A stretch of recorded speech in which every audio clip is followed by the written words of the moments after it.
Bem, tenho que ser sincero, eu não esperava pelo resultado do meu vídeo passado ter tanta view e like que pelos vistos é o vídeo que está a dar muito reconhecimento ao meu canal. Então, para o pessoal novo que está a vir no canal, sejam bem-vindos e muito obrigado pela quantidade de views e likes. Hoje nós vamos falar de outra creepypasta de desenho que também é muito famoso e marcante para quem acompanha as creepypastas desde o princípio. Nós vamos falar de uma creepypasta dos Simpsons ou um episódio perdido que se chama Dead Bird, que conta e volta sobre um episódio estranho em que Bart vai de F nesse episódio através de um avião. Essa creepypasta em si divide muitas opiniões na internet e tenho que ser sincero aqui, eu não curto muito essa creepypasta também, mas que vale a pena falar por ser antiga e nostálgica pelo menos. E que também confesso que foi graças a essa creepypasta que eu entrei nesse universo das creepypastas como todos nós conhecemos. Eu, no meu caso, conheci de um vídeo gringo chamado Dead Bird vs Squidward vai de F. Não posso falar aqui o nome senão o YouTube. Então, sem mais delongas, peguem nas pipocas, desliguem as luzes e vamos ver o que se trata sobre o episódio perdido dos Simpsons, Dead Bird.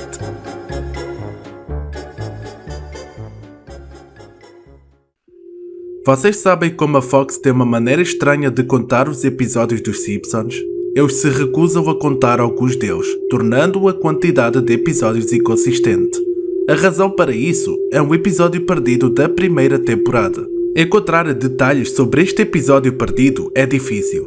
Ninguém que trabalhava no programa na época gosta de falar sobre isso.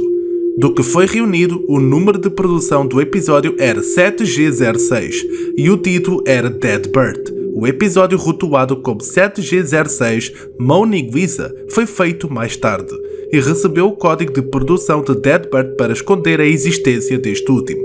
Também foi escrito inteiramente por Matt Groening. Durante a produção da primeira temporada, Matt começou a agir de forma estranha. Ele estava muito quieto e parecia nervoso e mórbido. Mencionar isso a qualquer pessoa que estivesse presente perto de Matt na época resultava em que eles ficassem muito bravos e proibissem você de mencionar isso a Matt. Ouvi falar disso pela primeira vez em um evento onde David Silverman estava falando. Alguém na multidão perguntou sobre o episódio e o Silverman simplesmente deixou o palco, encerrando a apresentação horas antes do previsto. Além de ficar com raiva, perguntar a qualquer pessoa que esteve no programa sobre o Dead Bird faria com que eles fizessem o possível para impedi-lo de se comunicar diretamente com Matt Groening. Aí o evento para fãs consegui segui-lo depois que ele falou para a multidão, e eventualmente tive a chance de conversar com ele sozinho, enquanto ele estava saído do prédio. Ele não parecia chateado por eu tê-lo seguido. Ele provavelmente esperava um encontro típico com um fã obsessivo. Quando mencionei o episódio perdido, no entanto, toda a cor drenou do seu rosto e ele começou a tremer. Quando perguntei se ele poderia me contar algum detalhe, ele parecia estar à beira das lágrimas. Ele pegou um pedaço de papel, escreveu algo nele e me entregou. Ele implorou para que eu nunca mais mencionasse o episódio. O pedaço de papel tinha o endereço de site nele. Eu preferia não dizer qual era por razões que você verá em um segundo. Eu digitei o endereço no meu navegador e cheguei a um site que era completamente preto, exceto por uma linha de texto amarelo, que é um link. Cliquei nele e o arquivo começou a ser baixado. Assim que o download terminou, meu computador enlouqueceu. Era o pior vírus que eu já tinha visto. A restauração do sistema não funcionou. O computador inteiro teve que ser reiniciado. Antes de fazer isso, no entanto, copiei o arquivo para um CD. Tentei abri-lo no meu computador, agora vazio. Como eu suspeitava, havia um episódio dos Simpsons nele. O episódio começou como qualquer outro, mas tinha animação de qualidade muito má. Se você viu a animação original de Some Shattered Evening, era semelhante, mas menos estável. O primeiro ato foi bastante normal, mas a maneira como os personagens agiam era um pouco estranha. O Homer estava mais irritado. A Marge parecia deprimida. A Lisa se comportava ansiosamente e o Bart parecia ter raiva e ódio genuínos por seus pais. O episódio era sobre os Simpsons fazendo uma viagem de avião. Quase no final do primeiro ato, o avião estava decolando. O Bart estava brincando, como você esperaria. No entanto, quando o avião estava a cerca de 15 metros do chão, o Bart quebrou uma janela e foi sugado para fora. Normalmente, quando nós estamos numa viagem e estamos no meio do ar com o avião, não podemos ter alguns sistemas ligados, pois fazem interferência no sistema de voo dos pilotos. E outra coisa que posso mencionar aqui é a parte do Bart ser sugado pelo avião, o que é normal. Se vocês quebrarem uma janela durante a viagem, o efeito é o mesmo, porque a força do ar é muito mais superior do que a gente pensa.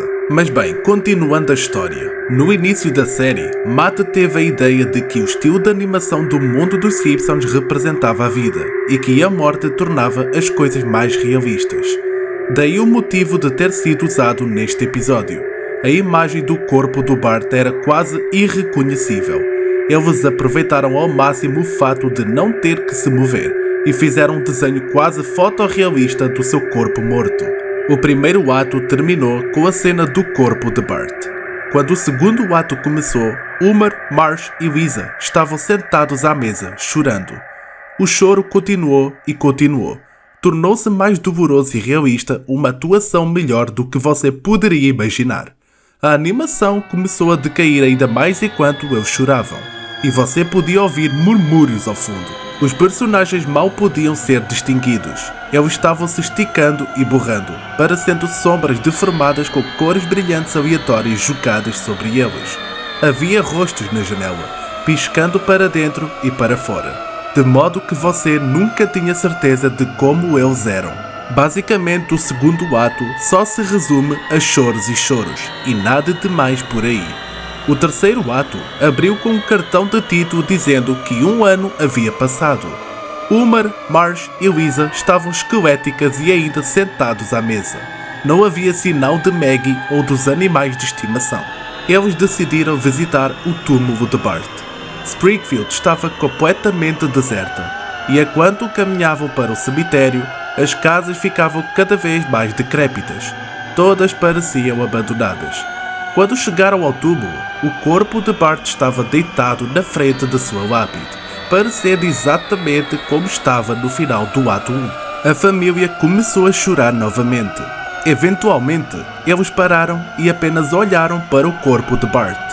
A câmera deu zoom no rosto de Homer.